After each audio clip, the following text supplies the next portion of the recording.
Prions le Seigneur. Notre Dieu et notre Père céleste, toi de qui toute famille dans le ciel et sur la terre tire son nom,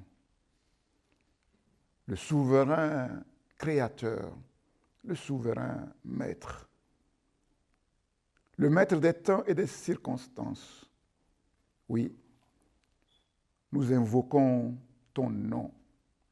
J'invoque ton nom sur ce travail, le travail de la prédication de ta parole, ô combien fondamental et essentiel pour l'humanité tout entière et en particulier pour l'édification de ton peuple sur la terre. Seigneur, c'est un travail qui nous dépasse infiniment. Personne sur la terre n'est suffisant pour cela. Mais ta grâce nous a donné l'esprit qui a inspiré cette parole.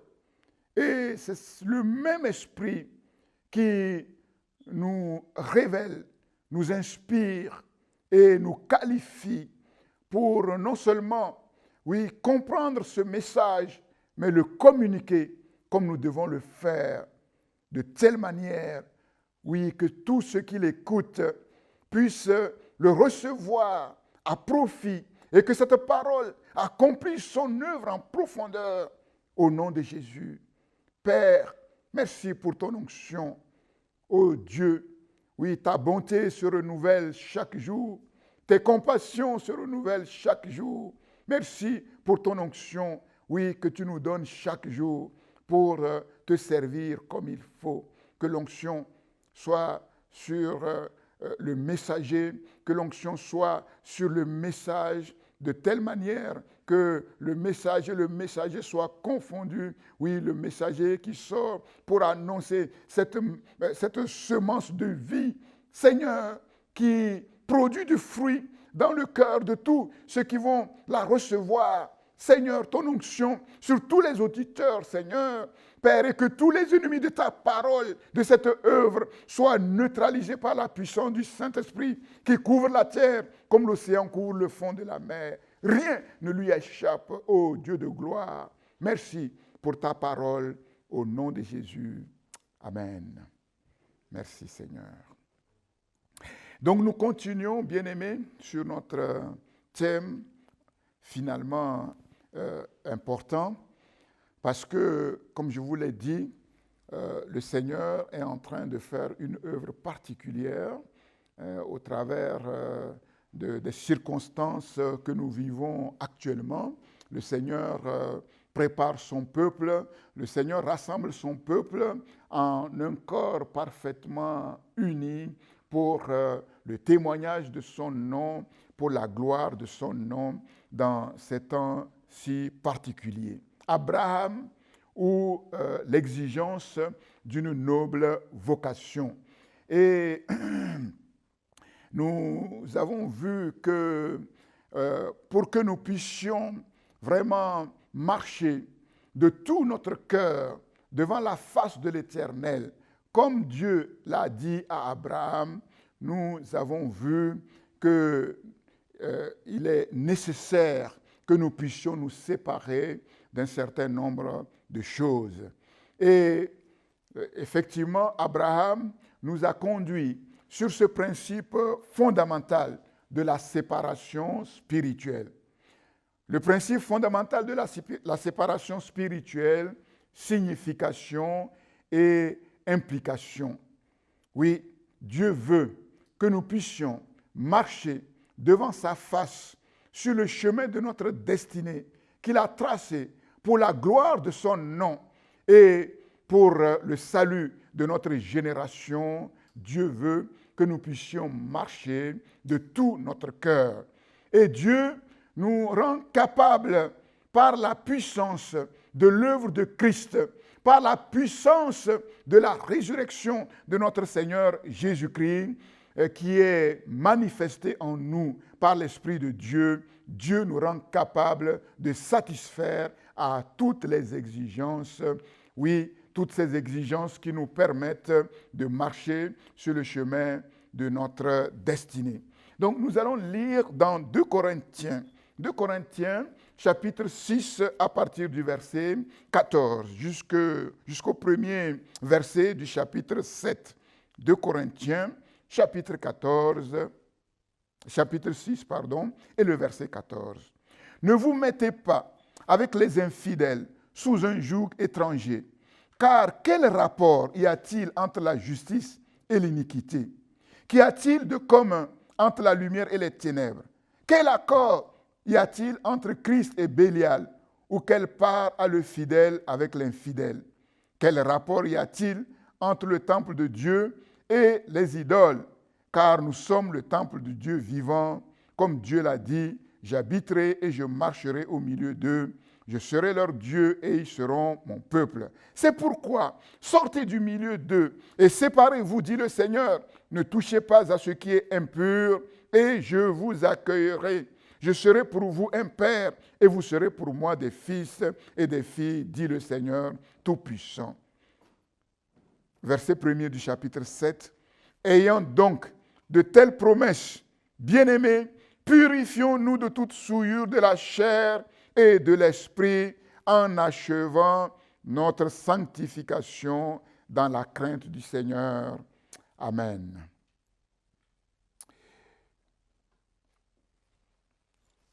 Dans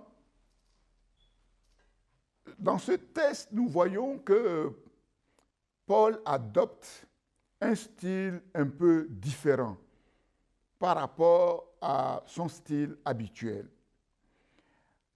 Certains commentateurs de la Bible disent que c'est un fragment qui a été ajouté. Est-ce que ce fragment a été tiré de la fameuse lettre que Paul a envoyée aux Corinthiens qui a été perdue? Au jour d'aujourd'hui, nul ne sait vraiment. Mais ce fragment, qu'il vienne directement de l'apôtre Paul, quand il a écrit cette deuxième épître aux Corinthiens, ou que ce soit un fragment intégré, est ici d'une haute importance. Ici, il est question du principe fondamental de la séparation spirituelle. Quand nous regardons dans l'épître de Paul aux Éphésiens, nous voyons que Paul nous parle de ces deux mondes qui se superposent et qui sont radicalement différents, radicalement opposés. Je vais lire ce texte de Éphésiens chapitre 2. J'avais fait un peu allusion dernièrement à ce texte, qui est très parlant. Éphésiens chapitre 2, verset 1er. Vous étiez morts par vos offenses et par vos péchés, dans lesquels vous marchiez autrefois selon le train de ce monde, selon le principe de la puissance de l'air, de l'esprit qui agit maintenant dans les fils de la rébellion. Donc Paul dit clairement que autrefois nous étions morts. Dans le monde dans lequel nous vivons, nous croyons être vivants, mais en réalité spirituellement morts, coupés de Dieu, de la relation et de la communion avec Dieu, la source de la vie. Nous tous aussi, nous étions de leur nombre et nous vivions autrefois selon les convoitises de notre chair, accomplissant les volontés de la chair et de nos pensées, et nous étions par nature des enfants de colère comme les autres. Donc Paul décrit ici le monde sans Dieu, où les habitants sont spirituellement morts et ils sont comme conditionnés, modélés, formatés. Formatés par quoi? Par la convoitise de la chair. accomplissant les volontés de la chair, accomplissant les volontés de nos pensées. Et nous étions par nature des enfants de la colère, comme les autres. En fait, marqués, conditionnés par l'esprit de la puissance de l'air. Mais c'est fort, la puissance de l'air. En fait, c'est comme si l'atmosphère spirituelle du monde dans lequel nous vivons, en fait, est corrompue. C'est comme si l'air que nous respirons spirituellement est marqué par une puissance. La puissance de l'esprit impur qui règne en maître sur le monde sans Dieu. Mais Dieu, qui est riche en miséricorde à cause du grand amour dont il nous a aimés, nous qui étions morts par nos offenses, nous a rendus vivants avec Christ. C'est par grâce que vous êtes sauvés. Il nous a ressuscités ensemble et il nous a fait asseoir ensemble dans les lieux célestes en Jésus-Christ, afin de montrer dans les siècles à venir l'infinie richesse de sa grâce par sa bonté envers nous en Jésus-Christ. Amen. Donc ici, nous voyons clairement défini, décrit celui qui règne en maître sur le monde sans Dieu. Satan, l'adversaire, le prince de ce monde, le Dieu de ce siècle, le prince de la puissance de l'air, le malin, tient fermement ce monde. Par quel moyen? Le moyen de la convoitise, de l'orgueil, de la vanité. Et sans se rendre compte, le monde court après du vent. Et les armes stratégiques qu'il utilise, c'est le mensonge. Tout est mensonge. Tout est mensonge. Si vous réfléchissez bien et vous regardez bien tout ce qui dirige le monde, les mécanismes du monde, tout n'est que mensonge.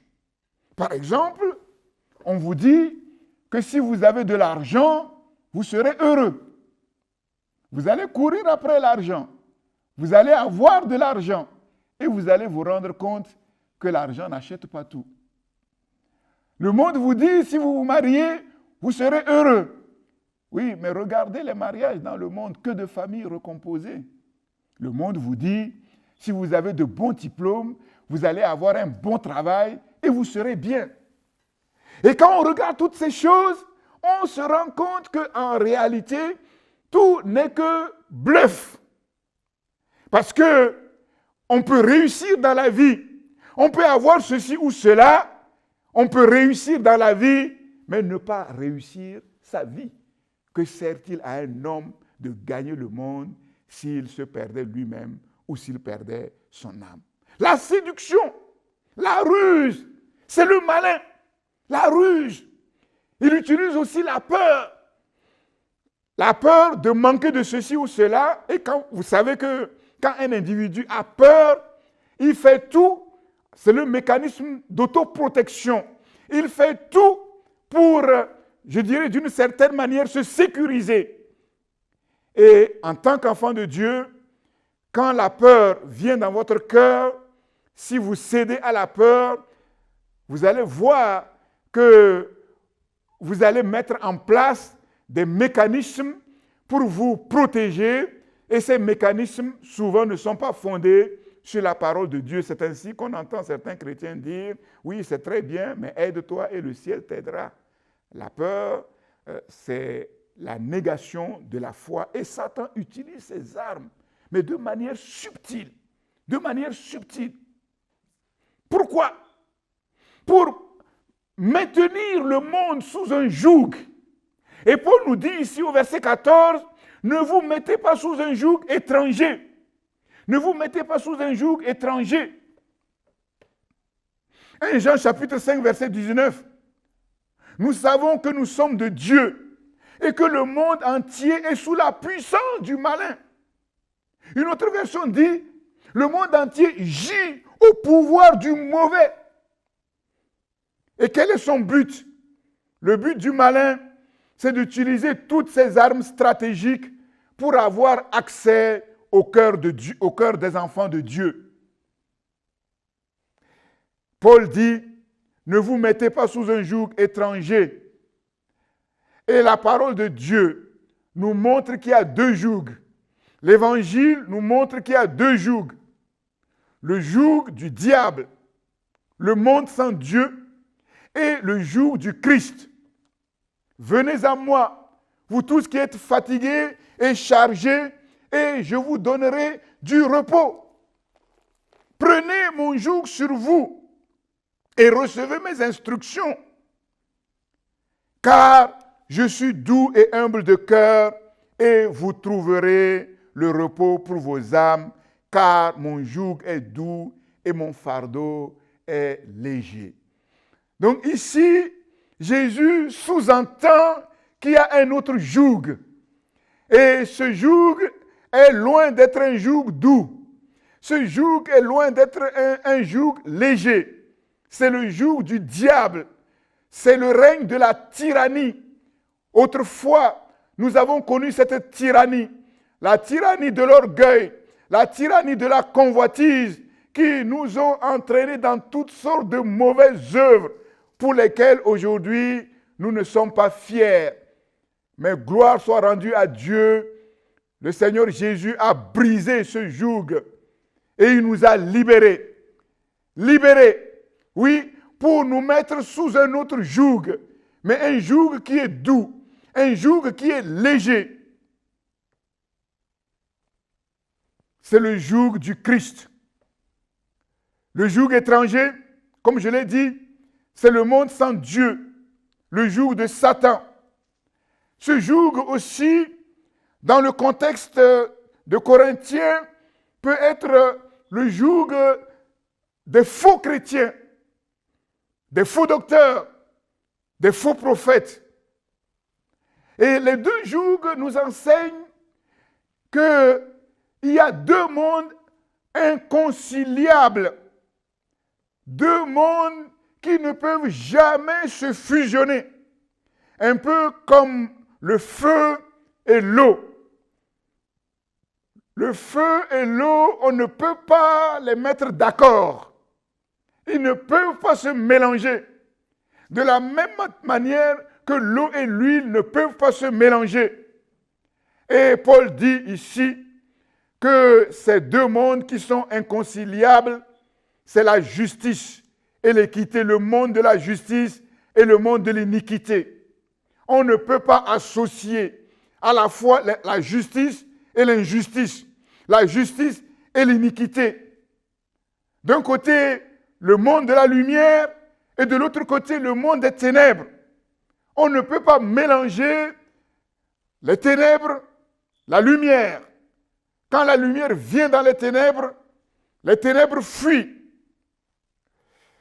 Deux mondes inconciliables.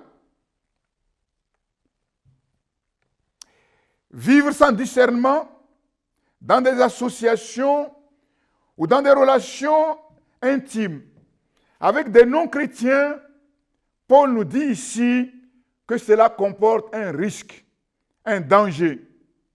Le danger de corrompre, de détruire la relation avec Dieu, la communion avec Dieu.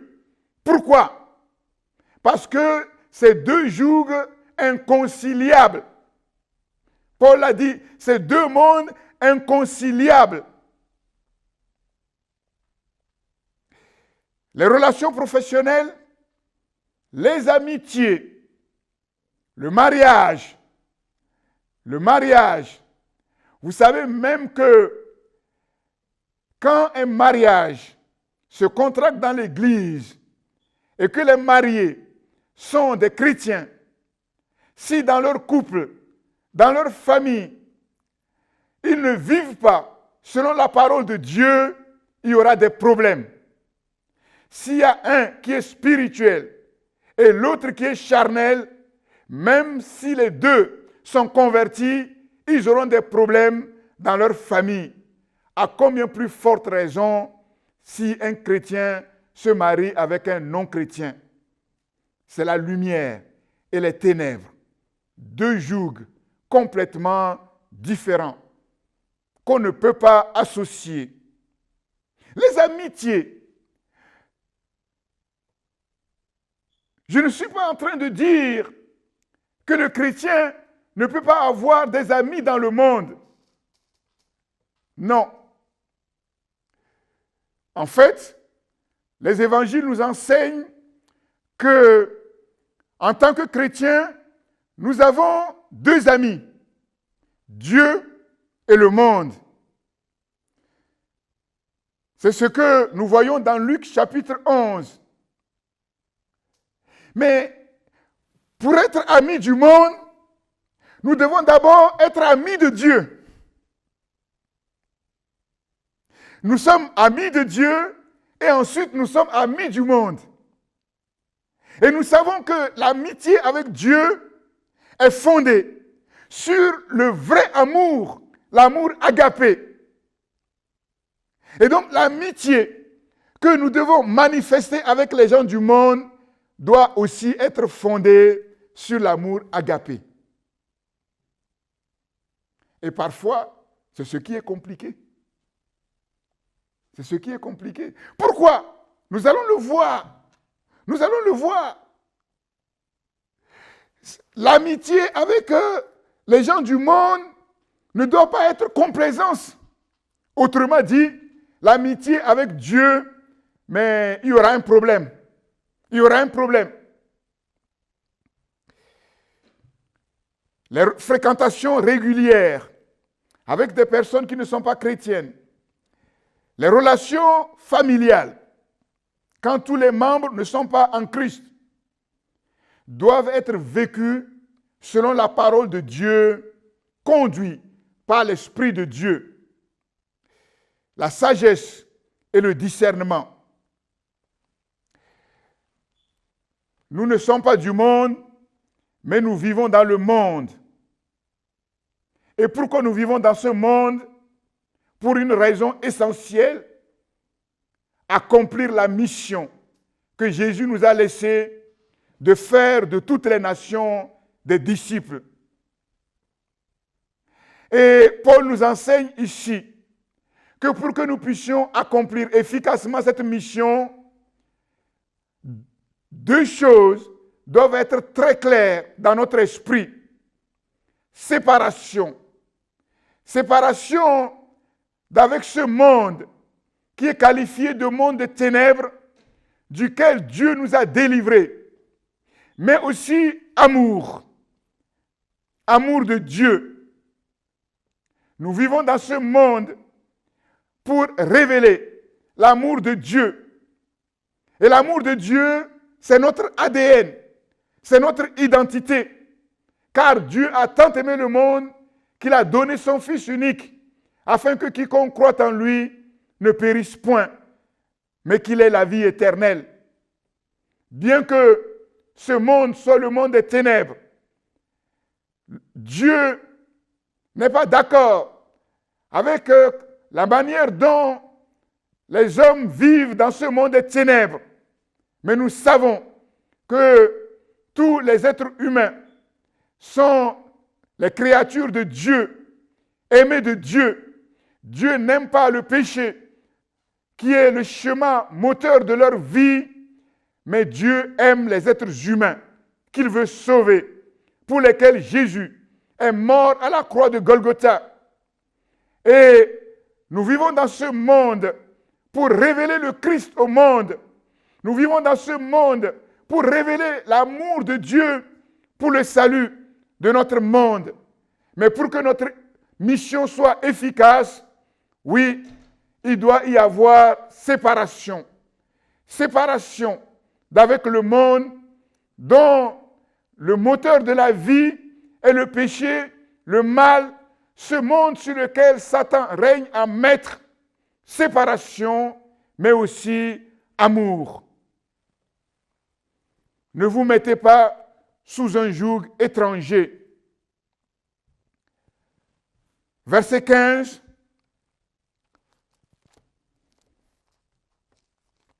Verset 15.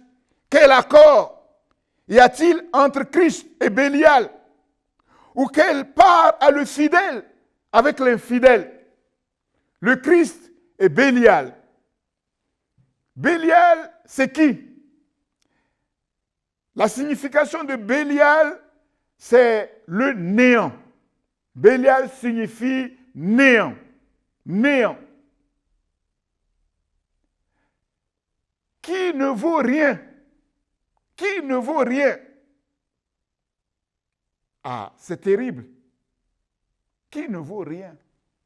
Pourtant, nous savons qui se cache derrière Bélial. C'est celui qui est connu comme étant l'ange de lumière, couvert d'une sagesse et d'une beauté extraordinaire, qui est devenu, en fait, Satan, Lucifer.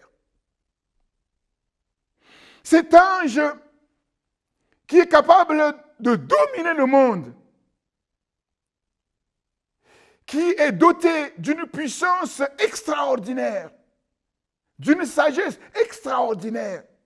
Comment peut-il être décrit comme néant? Comment peut-il être décrit comme quelqu'un qui ne vaut rien? C'est fort. Si Satan ne vaut rien, si Satan peut être qualifié de néant, cela signifie quoi? Cela signifie que ce monde sur lequel l'empreinte même de Satan est, ce monde qui gît sous la puissance du néant, du diable, pardon, ce monde qu'il dirige est néant. Ce monde ne vaut rien. C'est ce que nous devons bien comprendre, bien-aimés. Ce monde ne vaut rien. Un jour, tout va être détruit. Il suffit d'un petit virus qui apparaît et ce monde tremble. Et ce monde tremble. Et nous comprenons pourquoi Paul nous dit de nous séparer de ce monde. C'est du bluff, c'est du mensonge. Tout n'est que séduction. Regardez sur Internet, regardez sur les réseaux sociaux, regardez à la télé. Tout n'est que séduction à pas.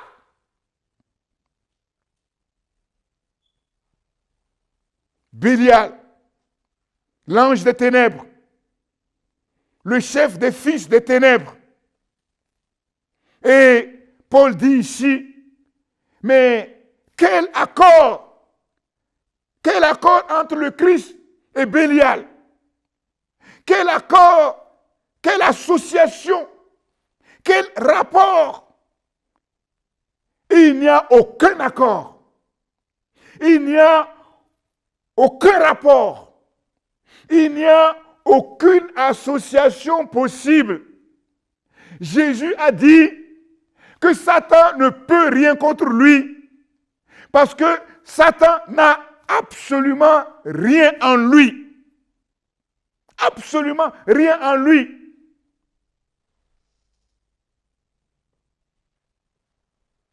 Il n'y a aucun accord. Le verset 16. Quel rapport y a-t-il entre le temple de Dieu et les idoles?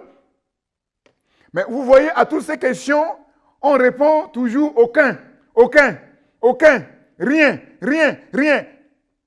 Quel rapport y a-t-il entre le temple de Dieu et les idoles? Aucun.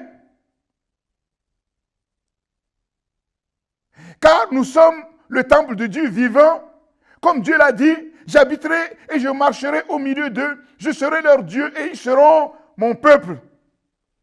Le temple de Dieu et les idoles.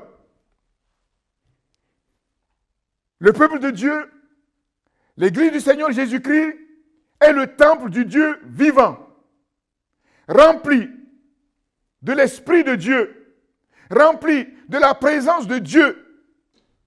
Jésus a dit dans l'évangile de Jean, chapitre 14, verset 23, « Si quelqu'un m'aime, il gardera ma parole, et mon Père l'aimera. Nous viendrons à lui, et nous ferons notre demeure chez lui. » Nous ferons notre demeure chez lui. En tant qu'enfants de Dieu, nous sommes la demeure du Dieu Tout-Puissant. La présence de Dieu en nous. Notre corps est comme le véhicule que Dieu utilise dans ce monde.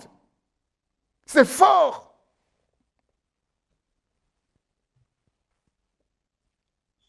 Et nous comprenons que dans l'Ancienne Alliance, la pire profanation dans l'Ancienne Alliance, c'est de construire ou d'introduire des idoles dans le temple de Dieu.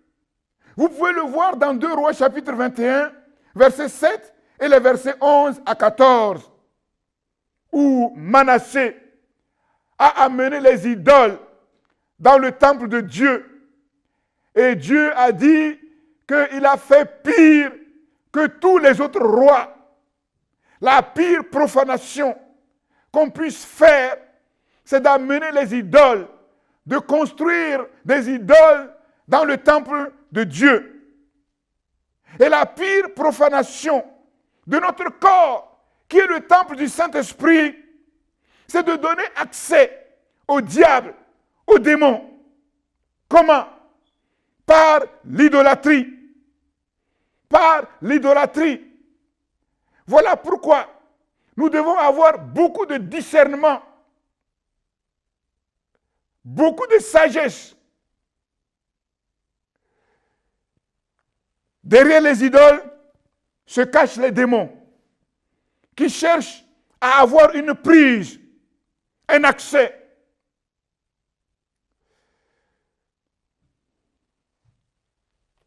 En fait, le diable n'est pas partout à la fois. Le diable n'est pas omniprésent, mais il peut être partout. Il y en a qui voient les démons partout.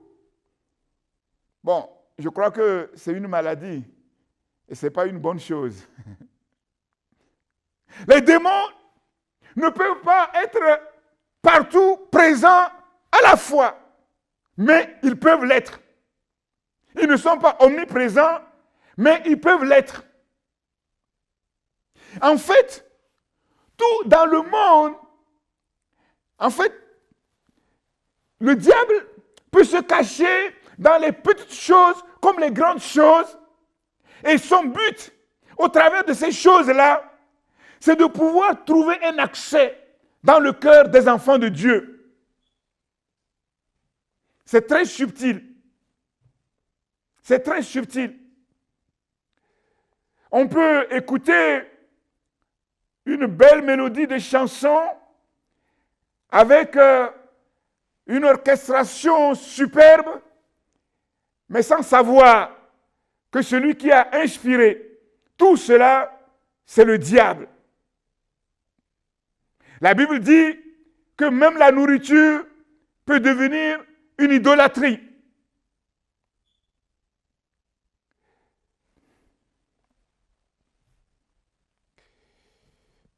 Dieu est un Dieu jaloux. Et là aussi, nous ne comprenons pas cela. La Bible dit que Dieu, Exode, si je ne me trompe pas, oui, Exode, chapitre 20, verset 5, nous dit que Dieu est un Dieu jaloux. Jaloux de quoi? Jaloux de cet univers merveilleux, grand, qui nous dépasse infiniment. Non. Jaloux de nous. Jaloux des êtres humains. Et plus spécifiquement, jaloux de son peuple. Vous avez réfléchi un peu à cela? Je ne sais pas si ça vous est arrivé d'être amoureux. Généralement, les amoureux sont jaloux. Oui. Dieu est jaloux. Dieu est jaloux de moi. Donc ça, c'est très fort. Et nous comprenons l'exclusivité que Dieu recherche. Bien-aimé, si nous comprenons cette exclusivité, si tu comprends cette exclusivité, quelque chose peut changer radicalement, instantanément dans ta vie. Dieu dit qu'il est jaloux de toi. Qu'est-ce que ça cache? Qu'est-ce que ça cache? L'amour de Dieu. Dieu t'aime de telle manière qu'il est jaloux.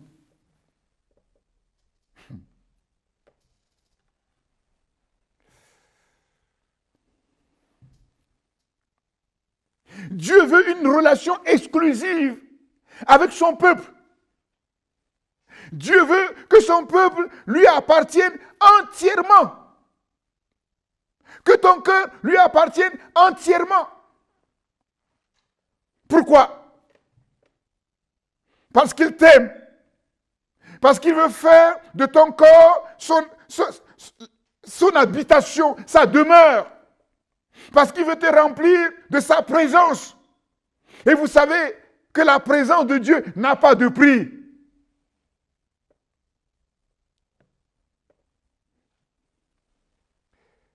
Dieu veut que ses enfants soient remplis de sa présence. J'habiterai au milieu de vous. Je marcherai au milieu de vous. Je serai leur Dieu et ils seront mon peuple.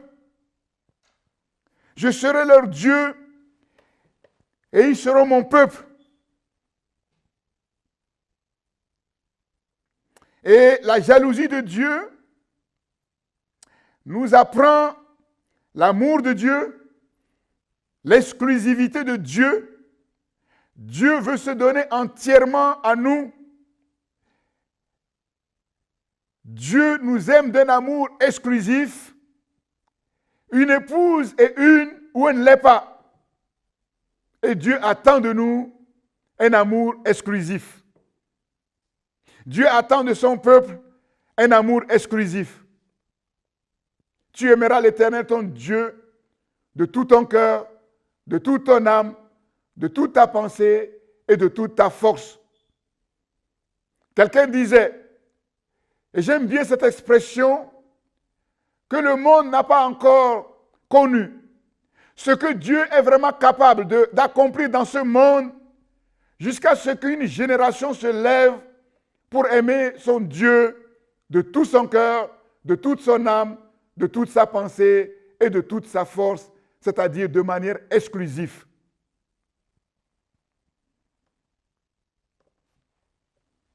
Verset 17. Les conditions et les exigences.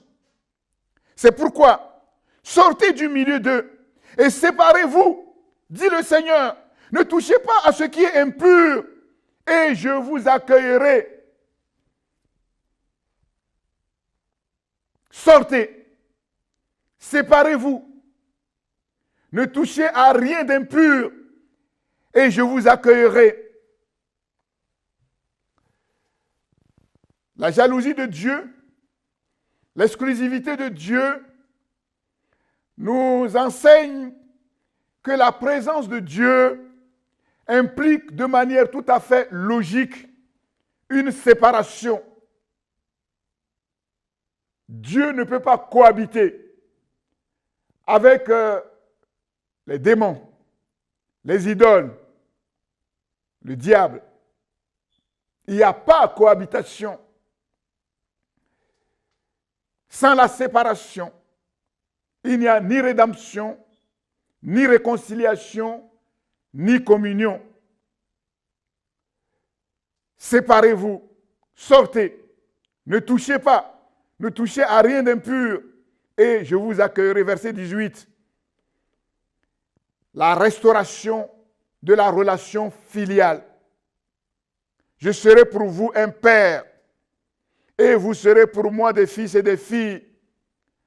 La prière, quand vous priez, dites Notre Père céleste, ne sera pas de vains mots, une vaine redite, mais une relation filiale.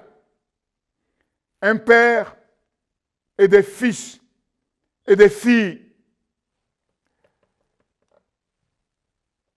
Ayant donc de telles promesses, bien-aimés, purifions-nous de toute souillure de la chair et de l'esprit, en achevant notre sanctification dans la crainte de Dieu.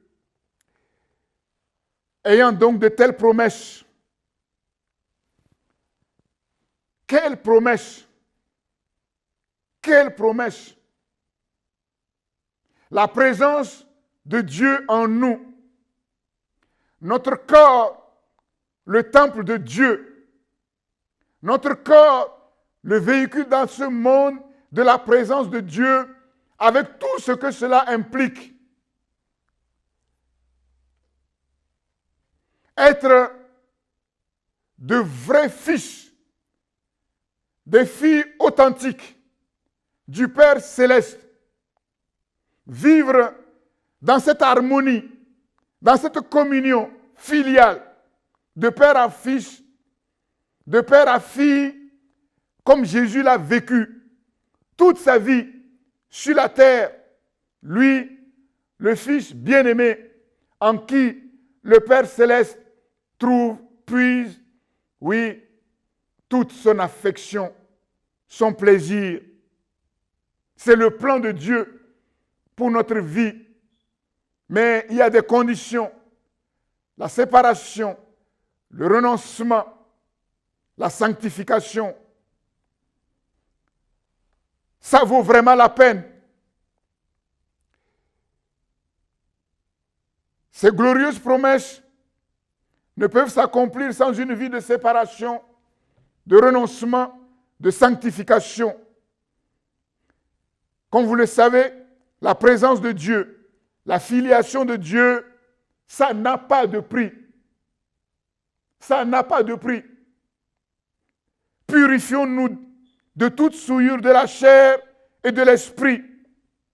Rompre avec les œuvres de la chair, les relations charnelles, les fuir comme Joseph l'a fait. Joseph a fui l'impudicité, l'adultère, vivre avec sagesse et discernement. Et le verbe purifions-nous nous enseigne ici deux actions différentes et complémentaires. Ce verbe suggère un effort ponctuel. Purifions-nous de tout souillure de la chair et de l'esprit. Un effort ponctuel, c'est-à-dire revenir à Dieu, revenir à la parole de Dieu, se mettre en règle avec Dieu, se réconcilier avec Dieu en tenant à distance tout ce qui fait écran, tout ce qui fait obstacle à notre relation avec Dieu, mais aussi un effort progressif jusqu'à son terme. Et le verbe au présent suggère qu'il doit y avoir un effort et une vigilance de chaque instant, de chaque jour, c'est-à-dire une vigilance permanente. Pourquoi? Afin d'avancer dans la sanctification, achever notre sanctification dans la crainte du Seigneur, parvenir à la perfection, parvenir à la sanctification finale.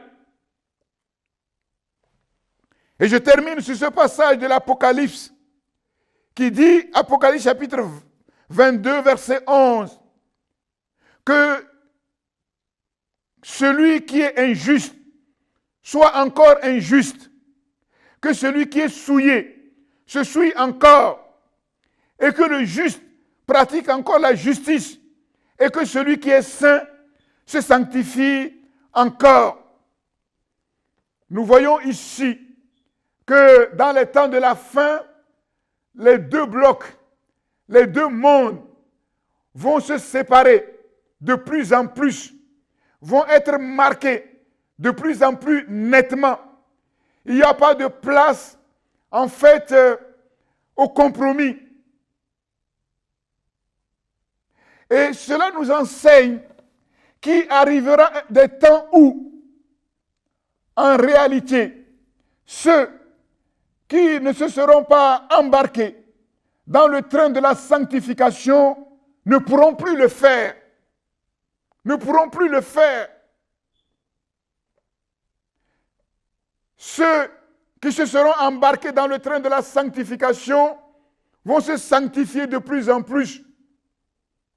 Mais ceux qui seront dans le train opposé ne pourront rien faire. Les blocs vont être de plus en plus nettement marqués.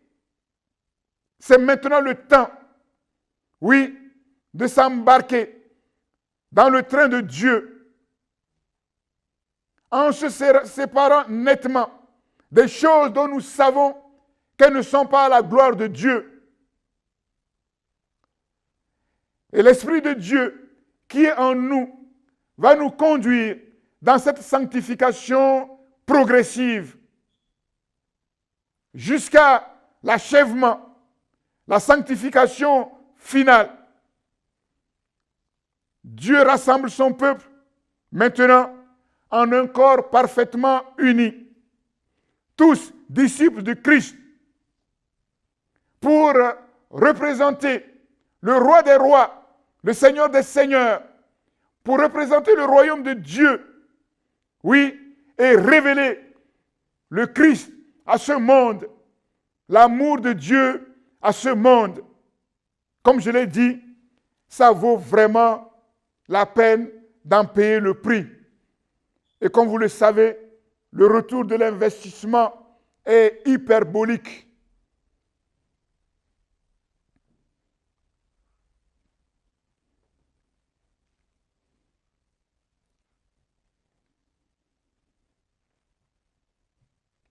Si vous comprenez bien ces messages sur la séparation, le renoncement, et si vous comprenez que Dieu nous a rendus capables, et Dieu nous rend capables par son esprit que nous avons reçu, qui a fait de nous des enfants de Dieu, de satisfaire aux exigences de Dieu, et si vous décidez enfin de vous réveiller du sommeil, si vous décidez enfin de vous lever une fois pour toutes pour votre Dieu, oui, votre vie ne sera plus jamais la même. Les choses vont changer radicalement, non seulement dans le présent, mais progressivement. Vous allez voir ce que Dieu va faire. Comment Dieu va vous équarrir. Ce mot que j'aime beaucoup, c'est-à-dire comment Dieu va travailler en vous comme l'argile dans les mains du divin potier. Dieu va vous équarrir, c'est-à-dire vous rendre carré, taillé à angle droit, parfait par son esprit, comme il a fait pour Abraham.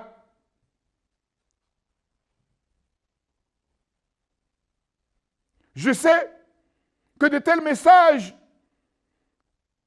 ce n'est pas, je dirais, des messages qu'on écoute sur les réseaux sociaux. Ce n'est pas des messages populaires, mais c'est les fondamentaux de la vie chrétienne, sans lesquels aucune tour ne peut être édifiée jusqu'à son achèvement. Seigneur, merci pour ta parole. Cette parole qui est esprit et vie. Qu'elle soit dans le cœur de mon frère, de ma sœur, de mon ami, qui est au bénéfice de cette parole.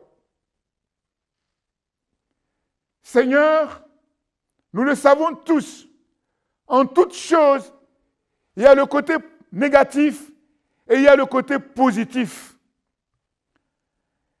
L'homme responsable ne saute pas uniquement sur le côté positif, mais il considère aussi le côté négatif. Il y a les droits et les devoirs. Il y a les privilèges et les exigences. Nous ne voulons pas sauter pieds et mains liés simplement dans le cadre des privilèges, en proclamant haut et fort, oui, que nous sommes la tête et non la queue, que nous sommes riches et non pauvres, que nous sommes des princes, en oubliant l'autre cadre.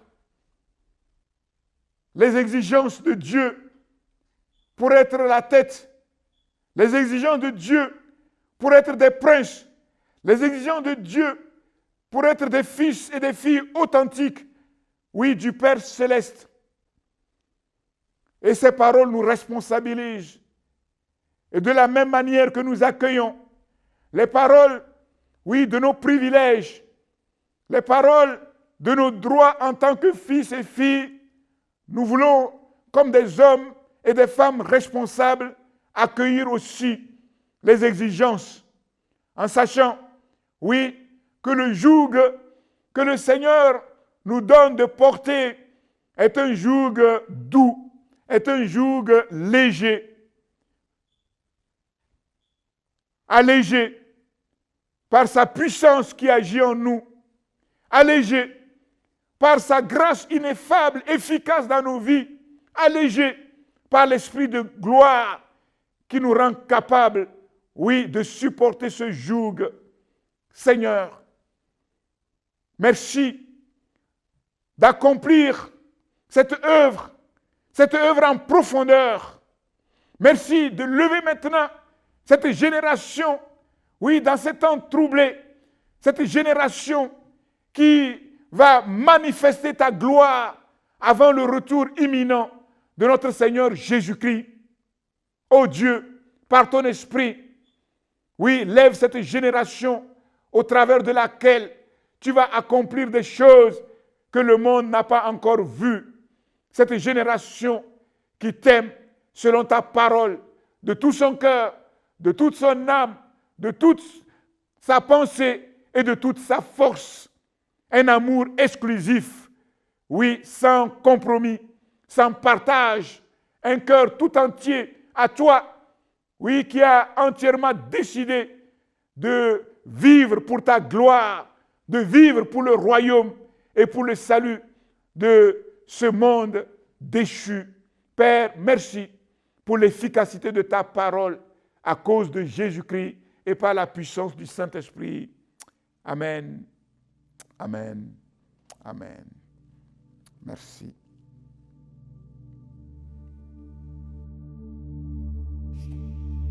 Sujet de prière pour le jeûne et prière 7 jours sur 7 et pour le programme de proximité. 1. Prions Dieu afin que la connaissance du Seigneur remplisse la terre comme les eaux recouvrent la mer. Ésaïe 11, verset 9. Que ce 21e siècle devienne spirituel à la gloire de Dieu. 2. Crions au Dieu bon et miséricordieux, afin qu'il délivre les habitants de la terre de leurs angoisses, qu'il brise leurs liens, qu'il les fasse sortir des ténèbres et de l'ombre de la mort, qu'il envoie sa parole et les guérisse. Psaume 107. 3. Que le Seigneur accorde son secours et son aide au monde médical, scientifique, aux forces de l'ordre, aux autorités politiques et économiques pour une gestion efficace de la crise.